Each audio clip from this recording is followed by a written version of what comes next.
mbokki internautes yi dal leen ak jàmm suñu site bi ñu leen di ñaan ngeen abonné te bës cloche de notification bi ñu daal di wax àddu jëm ci reddition des comptes kii di Oumar Youm nag daal dinay accuser les nouvelles autorités ne rek dañoo daal di sélectionner ay juges président groupe parlementaire Benno Bokk Yaakaar nekkit ancien ministre des forces armées di maître Youm daal dinay exprimer ay doutes yi nga xamante ne nii moo aju ci wàllum gestion actuelle ci reddition des comptes par les nouvelles autorités bu ñu sukkandikoo rek ci moom délai bi nga xam ne rek dañ ko daal di jël pour reddition mën naa indiquer ab volonté cachée sélectionner ay juges waaye tamit régler ay comptes ci diggante partisan ancien régime bi kii di maître Youm nag daal dinay def yi la déclaration ci ab émission boo xam ne rek dañ ko daal di invité woon di affirmer rek Benno Bokk Yaakaar pare nag ngir soumettre ci reddition des comptes yi la mu wax rek moo ci ne ci jamono bi nga xamante ne nii dañoo daal di créer woon OFNAC tey te daal di renforcer pouvoir IGE ak it Cour des comptes muy wax ne rek dañoo bëgg lépp daal di leer tey daal dinañuy réaliser ay nombreuses actions positives ak ay quelques erreurs waaye nag muy wax ne daal dinañuy d'accord pour la réduction des comptes ndax nag bépp nit boo xamante ne dafa nekk en position de responsabilité muy wax ne rek la nga xamante ne nii loolee lay redouter mu di ab règlement de compte wala bokk ab manipulation de la justice d'autant que les rapports daal dinañ leen di publier depuis longtemps muy laaj rek ana lan moo tax ay suspects yoo xamante ne nii rek dañu caa am ba léegi kenn déggu leen muy wax ne rek dafa mel ni dañoo daal di souhaiter sélectionner ay juges waaye tamit daal di leen di fournir ab feuille de route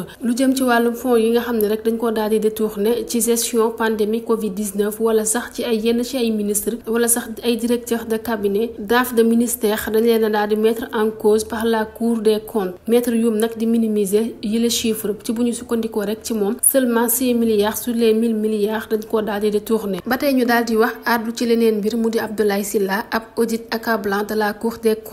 des comptes bu Sénégal nag récemment ñu daal di ne publier ab rapport buy accabler sur la gestion de la délégation générale de la promotion des pôles urbains mu di DGPU par Abdoulaye Sylla bi la rapport nag de couvrir la période de 2017 à 2020 tey de mettre en lumière plusieurs dysfonctionnements graves dans la gestion et l'administration de la DGPU nag ñu daal di koy créer par le décret numéro 23 du 9 janvier 2014 sous la tutelle technique de la présidence de la République ak tutelle financière du ministère des finances mu daal di chargé wu rek aménagement et de la promotion des pôles urbains de Diamniadio ak it Lac Rose bi la rapport nag di indiquer que conseil d'orientation de la DGPU bi nga xam ne rek mandat bi dafa daal di expirer day souffrir ab composition obsolète et de dysfonctionnement dans l'exercice de ses attributions rapport bi nag du souligner de nombreuses lacunes dans la mobilisation ak it utilisation des ressources financières de la DGPU am na ay retards récurrents ci vote waaye tamit approbation des budgets yu ci mel ni ay difficultés à mobiliser les subventions de l'État de plus taux d'exécution des crédits d'investissement bi dafa daal di faible tandis que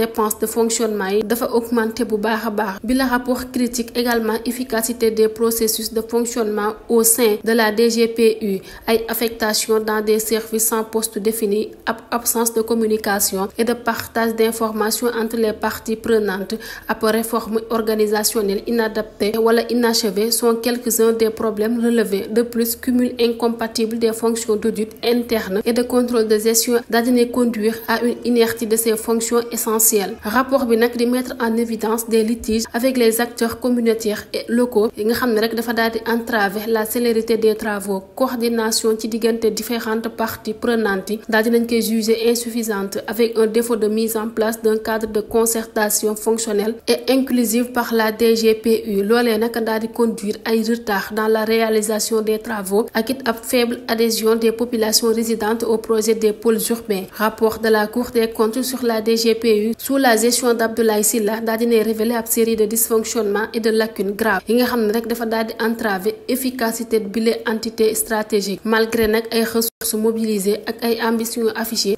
résultats yi ñu am nag kenn xaaru ko woon di nécessiter rek ay réformes profondes waaye tamit am meilleure gouvernance pour redresser la situation ba tey ñu daal di wax àddu jëm ci liquidation et recouvrement des impôts droits et taxes DGIT nag daal dinay inviter les usagers ci ñu dem rek ci guichet yi unique pour les mutations jaarale ko ci ab communiqué de presse boo xam ne rek dafa daté nit ki le 31 juillet 2024 direction générale des impôts et des domaines daal dinay informer yi les contribuables ak it public bi que antenne bi nga xam ne rek dañ ko daal di installé woon au guichet unique de l'automobile à la direction des transports terrestres nekk foofee ci Hann Bel-Air moo nekk seule compétente pour la liquidation et le recouvrement des impôts droits et taxes adhérentes à la mutation des services importés immatriculés à Dakar mutation des véhicules neufs importés par les concessionnaires et de se déjà immatriculés au Sénégal. DGID nag di invité ñi nga xamante ne nii ñoo di usagers yi ngir am ay formalités de mutation de véhicule ci ñu rapproché ci antenne bi nga xam ne rek moo nekk foofee ca guichet unique bu automobile yi le service de la DGID nag daal di reste disponible pour toute information complémentaire. ba tey ñu daal di wax àddu ci leneen mbir mu di compagnie nationale d'Air Sénégal mi nga xam ne rek dafa daal di engagé wu vers de nouvelles perspectives ak nomination El Hadji Tidiane Ndiaye bi nga xam ne rek moo daal di remplacer Alioune Badara Fall. Au terme de la réunion du conseil d'administration bi ñu amaloon ni ki démb,